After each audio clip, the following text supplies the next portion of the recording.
Everybody, we're back, and we got another batch of questions to go over here. If you hear my kiddo crying in the background, it's because he's teething and he's hanging out with grandma today, so disregard that, but let's jump right on into it here. So Richard asked, can you explain your new Galaxy gas bill? I've never heard of this. And for those probably wondering the exact same thing, what the heck is Galaxy gas? It's actually something that's being marketed and sold to kids as a safe high. It's a drug. It's CO2 and laughing gas that actually people were using out of like whipped cream canisters, Cool Whip, and that's why it gets the name Whippets. But now this is being sold online. It's being sold at tobacco stores locally, and it has serious detrimental side effects and is doing a lot of harm to kids who are taking this under the guise that it's a safe high. So I had a bill that we were working on that would ban the sale of this flavored, often flavored Galaxy gas, and we're trying to crack down on this. But it's sad that we have to have a reactionary policy to something that I believe again it's a cultural symptom, something that we have to change in society. That kids think that this is what they need to do to have fun. This is what they need to do to feel something. I think it's all again ties back to mental health. It ties back to the self-actualization that people are struggling to feel right now. So it's a reactive policy, but I think it's going to end up helping a lot of people. And it's wrong that there's corporations out there and social media influencers who are pushing this stuff on kids, knowing that it's extremely harmful. We have another question here. This is from Paul. What are your thoughts on diversity and racism that occurs in this country? I believe racists should go back to hell, and I think diversity is a good thing that makes us see perspectives other than our own. And it actually makes us stronger. So that was an easy one. Darlene, stop taxing Social Security. Thanks for all you do. Thanks, Darlene. It was really disgusting to watch as both parties agreed on the campaign trail in 2022 that we were going to stop taxing Social Security benefits for seniors. They've been paying into this their entire lives, and now they're getting taxed by the state on something that was a tax on themselves in the first place that they can no longer receive. That's disgusting. It's thievery in my mind. I think we're one of only 8 or 9 states right now that's taxing Social Security benefits. It was actually the first bill that I ever authored, House File 199, and that would have eliminated all taxes on Social Security. But Democrats decided to play politics with it. They were willing to make you a false promise and then turn around and say, oh yeah, we actually really like that extra money that comes in from taxing you guys on this. And this is at a time when fixed income seniors are struggling. Why in the heck aren't we giving them a little bit more of a break with their budget by just saying, no, we're not taxing that anymore?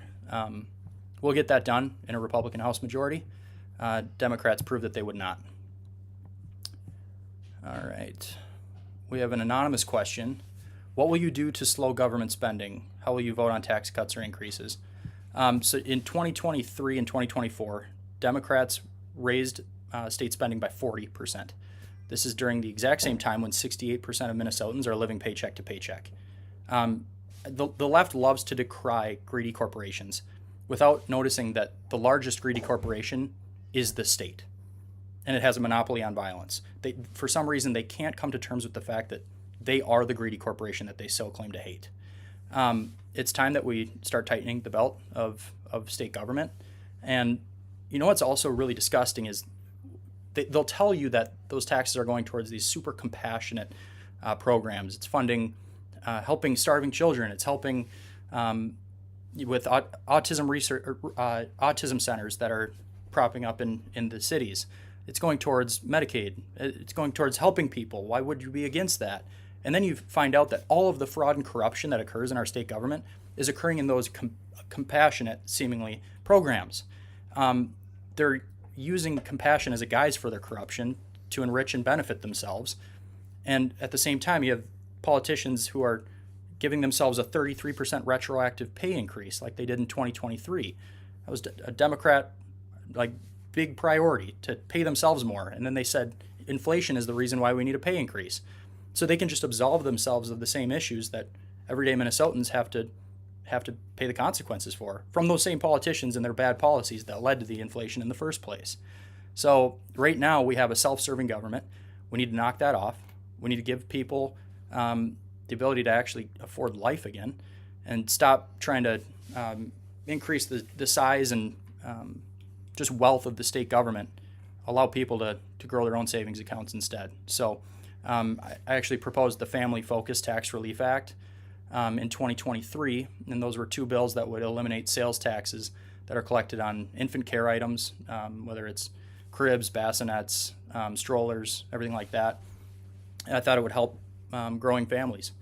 And Democrats apparently did too. They didn't want to take a bad vote on it, at least on the House and Senate floor. They voted unanimously for my bill, only to actually chop the bill out of the tax omnibus bill, this giant package of tax bills, on Mother's Day, of all days. So I think it kind of showed that there's a humanity in our tax policy that we're not actually taking into account here in our state government. It is more compassionate to say, no, you get to keep more of the paycheck that you've earned, rather than us thinking that we know better than you on how to spend it. We also did this with back to school supplies. I don't think that the state should be profiting off of the necessities that students need to go and get a good education. But Democrats didn't seem to think so. They gave themselves a pay increase instead. All right, so that is our batch of questions, and we'll see you guys here soon. We're actually going to be out door knocking when we do this, so you'll see me on the road, and I'll be answering your questions in real time as we get them. So talk to you here shortly.